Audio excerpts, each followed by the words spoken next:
ফল বা autumn season কানাডাবাসীর কাছে অত্যন্ত প্রিয় একটা ঋতু, কারণ সারা বছরের মধ্যে অক্টোবর আর নভেম্বর মাত্র এই দুটি মাসই এখানে প্রকৃতি নিজেকে অপরূপ নানা রঙে সুন্দর করে সাজিয়ে তোলে।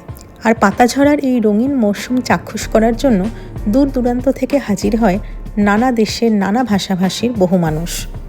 আর তাই আমাদের এবারের গন্তব্য কিউবেক প্রভিন্সের অন্তর্গত মন্ট ট্রম্বলঁ বা মাউন্ট ট্রম্বলন্ট। বারহাভেনে আমাদের বাড়ির থেকে রওনা দিলাম তখন ঠিক সকাল 9টা, বাংলায় তখন ষষ্ঠীর সন্ধে। আর আমরা বেরিয়ে পড়লাম লাল কমলা আবিরে রাঙা কিউবেক প্রভিন্সের উদ্দেশ্যে। কানাডার অন্যতম সুন্দর এই প্রভিন্সকে ফ্রেঞ্চ কলোনি বললেও খুব একটা ভুল হয় না।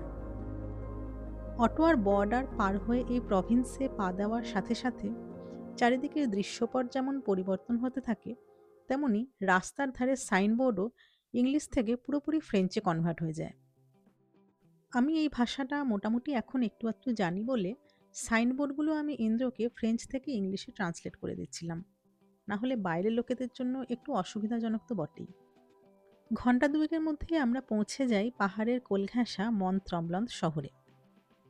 লরেন্সিয়ান মাউন্টেনের হাইয়েস্ট পিক মন্ট ট্রম্বলন্তে নামেই এই শহরের নাম। কবলস্টোন পাথরে তৈরি পেভমেন্ট, গথিক ধাঁচে নির্মিত এখানকার বাড়িঘরগুলি দেখে মনে হয় যেন ইউরোপের কোনো শহরে চলে এসেছি। বিশাল বড় ম্যাল রোডের মতন এই খোলা জায়গাটায় একধারে দেখলাম একটা লম্বা লাইন তৈরি হয়েছে রোপওয়ের জন্য। আমরা ঠিক করলাম আগে কিছু খেয়ে নিয়ে তারপরে রোপওয়ে চড়া যাবে। এখানকার ফ্রেঞ্চ কুইজিন গোটা কানাডা বিখ্যাত, বিশেষ করে এখানকার বেকারি আইটেমগুলো। রোপওয়ে আমাদের নিয়ে যাবে মন্ট ট্রম্বলন্ট পাহাড়ের পাদদেশে, তারপর সেখান থেকে গন্ডোলা রাইড করে একেবারে পিকে। এখানে বলা হয়নি, আমরা যেখানে গাড়ি পার্কিং করেছিলাম সেখান থেকে বাসে করে আমাদের এই ম্যাল রোডের মতন জায়গাটায় নিয়ে আসা হয়, সেখান থেকে রোপওয়ে রাইড। লম্বা লম্বা সব সাহেব মেমদের ভিড়ের মাঝখানে আমরাও দাঁড়িয়ে পড়লাম। এই রোপওয়ে রাইডটা ছিল একদম ফ্রি। এই রোপওয়ে রাইডটা আমার খুব ভালো লেগেছে।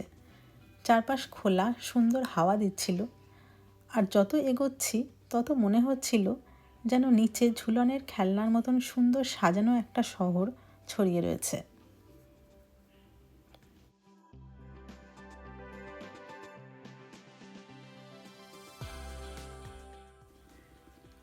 অপূর্ব সুন্দর কিছু দৃশ্যের সাক্ষী রইলাম আমরা দুজন।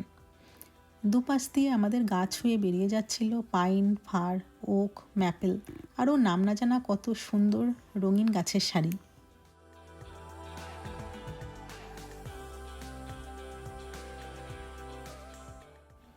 রোপওয়ে আমাদের যেখানে নামালো সেখান থেকে এবার গন্ডোলা ধরার পালা। ফ্রেঞ্চে গন্ডোলাকে বলে টেলিকেবিন। এখান থেকে আমরা সোজা উঠে যাব পাহাড়ের একদম পিকে। কাশ্মীরের পরে আমাদের আবার এই দ্বিতীয়বার গন্ডোলায় চড়া। ওঠার পরেই অটোমেটিক দরজা লক হয়ে গেল। তারপরে পুরো রাস্তায় নানা সুন্দর সুন্দর দৃশ্যের সাক্ষী হতে হতে প্রায় 2800 ফিট ওপরে আমরা পৌঁছে গেলাম একেবারে চূড়ায়। এই পাহাড়ের নামকরণ নিয়ে বেশ মজার একটা ইতিহাস আছে। স্থানীয় জনজাতি অ্যালগনকুইন মানুষদের দেওয়া ফ্রেঞ্চ নাম মন্ট ট্রম্বলন্ট বা ইংলিশে ট্রেম্বলিং মাউন্টেন, অ্যাকচুয়ালি বলা হয় নাকি এটা আত্মাদের পাহাড় বা মাউন্টেন অব দ্য স্পিরিটস। ম্যানিতু নামে এক দৈত্য বা রাক্ষস নাকি এখানে অনেক কাল আগে বাস করত, আর মানুষদের আচরণে বিরক্ত হলে সে পাহাড়ের মধ্যে থেকে নানান রকমের শব্দ তৈরি করত। তবে আসল কারণটা হলো এই পাহাড়ের ভৌগোলিক অবস্থান। সামনে ট্রম্বলন্ট লেক, সেখান থেকে বয়ে আসা জলীয় হাওয়া, আর সেই সাথে পাহাড়ের গায়ে গাছপালার শব্দ, সব মিলিয়ে হাওয়ায় যে মৃদু কম্পন তৈরি হয়, সেখান থেকে এই লোকশ্রুতি সৃষ্টি।